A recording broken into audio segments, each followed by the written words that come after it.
Giornale Giovana Felice. Oferecimento: Complexo Hospitalar Astrogildo de Azevedo, Companhia dos Bichos, Unimed Santa Maria, Zana, Pampeiro Volkswagen, Rede Super e Multirural Agro Cerealista Ferigolo.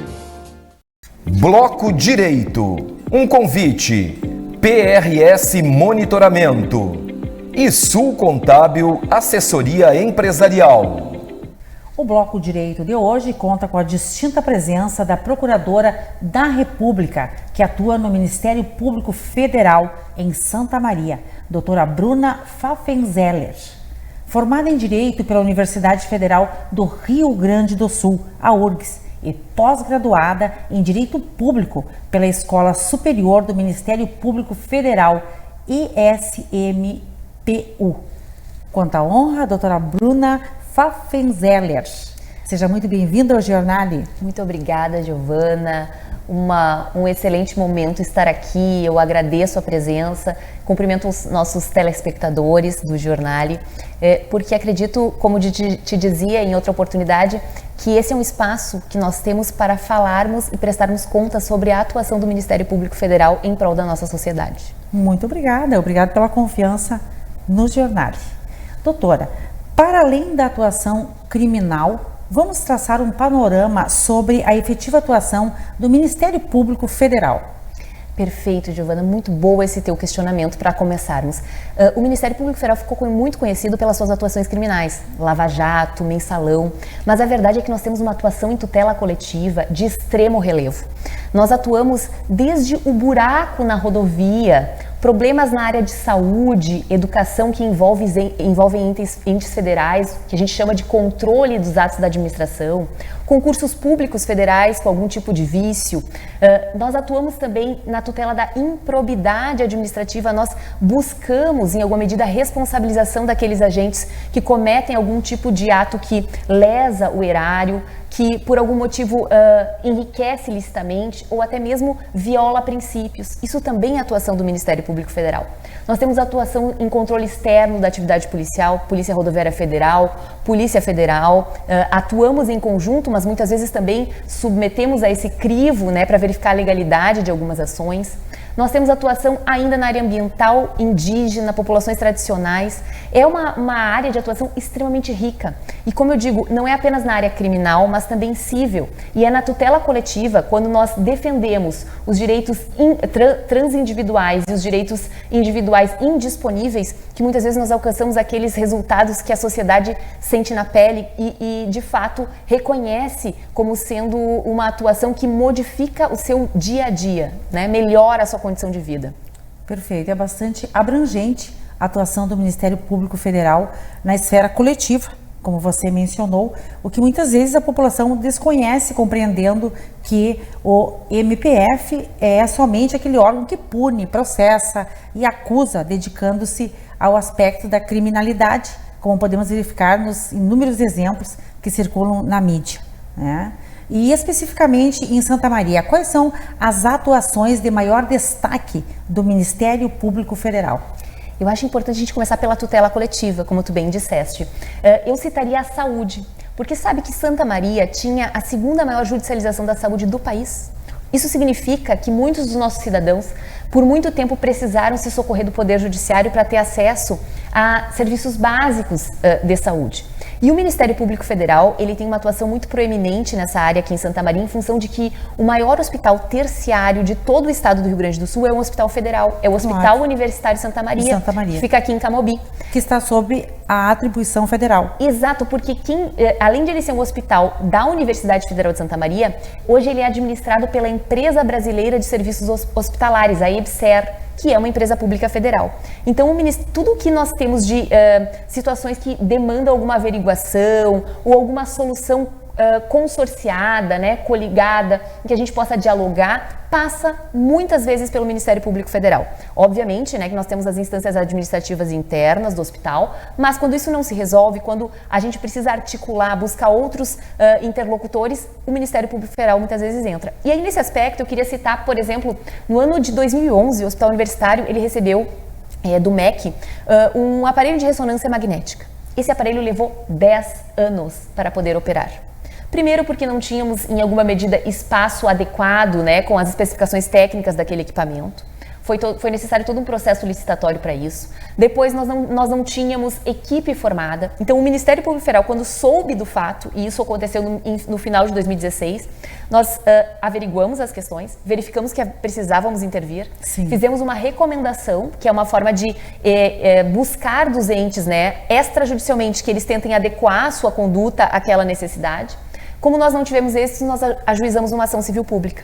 E graças a essa ação civil pública, Santa Maria não só teve o seu aparelho de ressonância magnética no Hospital Universitário funcionando, como zerou a lista de espera e, mais ainda, virou exemplo de trabalho em equipe remota para outros hospitais da rede EBSER. Então, eu destacaria esse tema como um tema de muito relevo. Tivemos atuação na pandemia também, com muito essa busca do enfrentamento. A UTI do Hospital Universitário acabou avançando as obras em função das nossas atuações. Um outro tema que eu acho relevante, podemos falar do crime também, porque acho que é importante, e isso a gente tem ouvido muito na mídia hoje, é a questão do combate ao discurso do ódio, né? Aos crimes de raça, de preconceito, quando eles são praticados pela via da rede mundial de computadores e, sobretudo, em redes sociais que podem ser acessadas por qualquer pessoa em qualquer lugar do mundo, existe o que a gente chama de transnacionalidade. E aí o crime passa a ser federal. Então, a lei que combate a questão do discurso de ódio e dos crimes de preconceito por raça, cor, credo, nacionalidade, ela, inclusive, teve uma alteração agora em 2023 para prever um aumento de pena quando a gente está tratando de situações praticadas pela rede mundial de computadores. E o Ministério Público Federal tem atuado nisso, como atua, inclusive com as situações em loco. Já tivemos casos na Universidade Federal de Santa Maria também que demandaram uma atuação nossa. E acho que é importante nós trazermos essa informação a quem nos vê, quem nos assiste nesse momento. Nós precisamos combater esses discursos, nós precisamos buscar a boa informação. E esse trabalho de informação vem na área da saúde, vem na área eleitoral, vem em uma série de áreas, inclusive para que as pessoas saibam que o crime não compensa. Perfeito. Conforme suas ponderações, né, percebemos a amplitude da intervenção do MPF, né, em várias searas, em todas as áreas, né, seja crime, seja civil, eleitoral. Perfeito, perfeito. E até me lembrei de mais uma atuação que eu acho que eu devia te trazer também, que diz respeito à questão das famílias que residem à margem da linha férrea. Aqui em Santa Maria, nós temos essa situação de ocupações que remontam a 90 anos. A média é de 45 anos. E aí nós passamos a atuar quando nos deparamos com uma demanda social que não conseguiria ser resolvida tão somente pelo ajuizamento de ações. A população se condiciona a situações extremas, como é o caso da regularização das casas da linha férrea, que sem a ação do MPF não estariam resolvidas, ou pelo menos estaríamos vivendo um cenário de incerteza jurídica, né, melhor. Perfeito. É isso mesmo, Giovana. A gente, acho que captaste bem essa informação. Nós aqui detectamos que a concessionária, à época, ingressou em 2014 e 2015 com diversas ações reintegratórias de posse, sem um método, né? E nós tivemos ações que foram propostas contra pessoas que residem a mais de 100 metros do eixo da linha férrea e outras pessoas que residem a 10 metros não foram demandadas. Então, esse fato aleatório levou a uma situação de insegurança jurídica, de incerteza, não é? Porque eu estou sendo chamado a deixar este espaço e o meu vizinho que está mais perto não está. Sim. E aí a gente identificou a necessidade, inclusive a partir de uma lei de 2017, que trouxe essa possibilidade de nós divisarmos os casos em que a regularização é imprescindível e aqueles casos que a realocação é imprescindível e aqueles casos em que a regularização é possível. E eles passam por um estudo técnico de risco, que é o que nós temos buscado promover.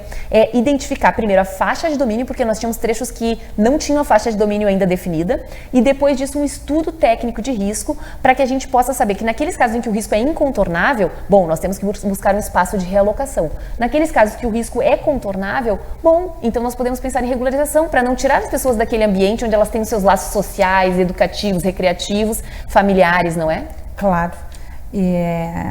Elucidando mais sobre o assunto, o Tribunal Regional Federal da 4ª Região constituiu um grupo de trabalho para, através de Santa Maria, replicar nos estados de sua abrangência, e são os estados do Sul, Perfeito. Santa Catarina, Rio Grande do Sul e Paraná, a perspectiva de regularização dos beira-trilhos, como é chamado pela população. Mais uma missão aí para o Ministério Público Federal. Está bem informada, Giovana. De fato, o Ministério Público Federal de Santa Maria começou com esse trabalho e nós identificamos que não era um problema isolado da nossa região. Apesar de nós termos ocupações como média, né, de 45 anos, a gente verificou que nesses estados do Rio Grande do Sul, Santa Catarina e Paraná, a situação era muito similar à nossa.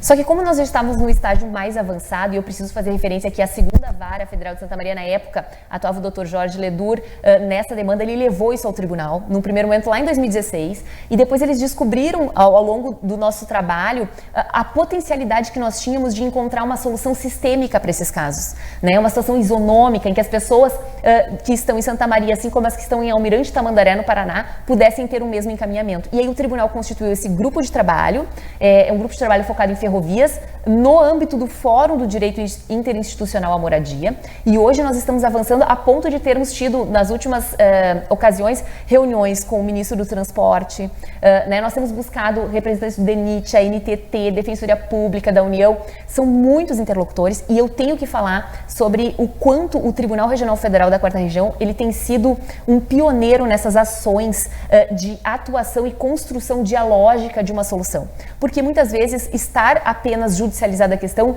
não significa que ela vai ter uma solução prática e efetiva e satisfatória. Então o tribunal fez esse trabalho e a gente tem hoje avançado muito nisso. Estamos agora terminando algumas etapas e Santa Maria vai se tornar um case, um projeto piloto para outras regiões. Ou seja, Santa Maria tem se projetado em cenário nacional devido à atenção que o Ministério Público Federal tem dedicado às questões já mencionadas. Não é, doutora? Acho que sim. E na esfera criminal, qual a representação de relevo do MPF na região central e na região noroeste do estado, que é a área de abrangência? Perfeito. Assim, os crimes mais corriqueiros com os quais nós trabalhamos todos os dias, eles envolvem, por exemplo, o estelionato majorado contra um ente público, né? Nós temos estelionato previdenciário, pessoas que sacam benefícios de entes já falecidos. Cuidado, gente. Quando a gente perde um familiar, a gente não pode seguir sacando aquele benefício porque isso é ilícito. Pessoas que recebem benefício do auxílio emergencial, Bolsa Família, enfim, que não fazem jus a esse benefício. Isso é crime, estelionato, vem muito para nós e muitas vezes nós temos que buscar encaminhamentos. Nós tivemos aquelas situações assim do auxílio emergencial, né, em que nós estávamos em profunda crise e nós tivemos muitas pessoas que não faziam jus ao benefício e que buscaram se enquadrar nisso. Então, além do estelionato, nós temos também crimes envolvendo as fronteiras, né, são os chamados ilícitos transfronteiriços, contrabando de cigarro, contrabando de pescado, né? As últimas ocasiões nós pegamos situações de contrabando de camarão, contrabando de agrotóxicos, né? Tem períodos de safra e tudo isso tem vindo muito pelo Rio Uruguai, né? Pela Barranca do Rio, que fica ali na região noroeste, sobretudo, e perpassa o estado. Então, nós temos também descaminho. Descaminho é quando a gente traz mercadorias para além do valor que nós poderíamos, né? Isso tem acontecido muito com bebidas, inclusive com remessa pela via postal. É preciso ter um controle rígido. Muito. E assim, é importante saber que a Polícia Federal, a Polícia Rodoviária Federal, o Ministério Público Federal tem atuado de forma muito próxima e com muita informação de inteligência, né? Hoje nós temos meios de trabalhar com inteligência. Então as pessoas às vezes, mas não abordam mais ali quando eu vou para a fronteira, não param mais muitos carros. É porque hoje o trabalho é de inteligência. A gente, quando para, né, para o carro certo. Então, outro tema que eu acho muito interessante é a questão da moeda falsa, que nós temos tido um derrame de moeda falsa significativo no estado e Santa Maria também. E o trabalho de prevenção, não é, doutora, merece ser enfatizado para evitar futuras vítimas relacionadas a esses crimes. Não tenha dúvida. E tu nos dares esse espaço aqui no Jornale para poder trazer isso para a população, informação para a população, é uma forma da gente contribuir para essa prevenção, claro, né? É a nossa obrigação enquanto veículo de comunicação.